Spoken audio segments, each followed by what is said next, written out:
सत्य का पवित्र शास्त्र फरवरी दिनांक 14।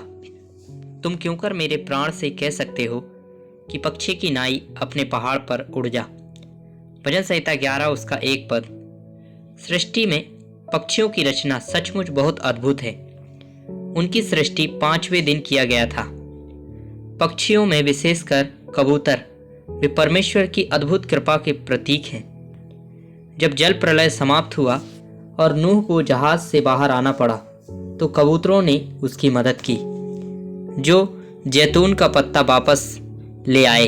इसे परमेश्वर की शांति के प्रतीक के रूप में भी व्यापक रूप से उपयोग किया जाता है। श्रेष्ठ गीत 4 उसका 1 पद।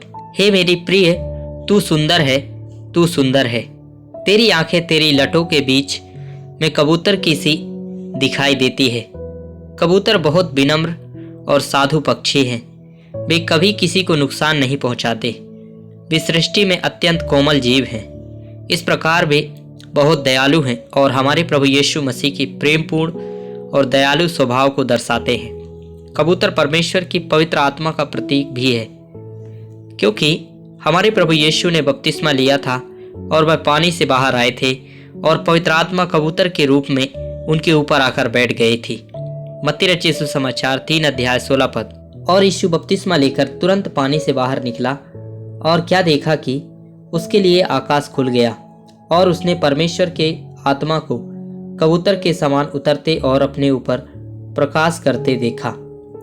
ये पक्षी बहुत सूझबूझ वाले जीव होते हैं और वे वायुमंडलीय और मौसम के परिवर्तन को समझ सकते हैं।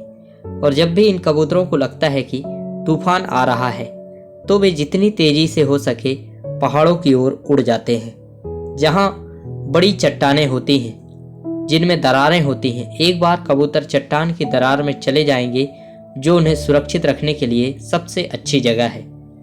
वहां पर ये कबूतर तब तक बहुत सुरक्षित रहेंगे जब तक तूफान और तेज हवाएं गुजर न जाएं। श्रेष्ठ गीत 2 उसका 14 पद। हे मेरी कबूतरी, पहाड़ की दरारों में और टीलों के कुंज में तेरा मुख मुझे देखने दे, तेरा बोल मुझे सुनने दे, क्योंकि तेरा बोल मीठा और तेरा मुख अति सुंदर है। तो भजनकार अपने पहाड़ पर उड़ जाने के बारे में कहता है। वह वास्तव में शरण स्थान के बारे में बताता है, जहां तूफान के दौरान कबूतर शरण लेते हैं। यशायाह 4 अध्याय 6 पद। वह दिन को घाम से बचने के लिए और आंधी पानी और झाड़ी में एक शरण और आड़ होगा।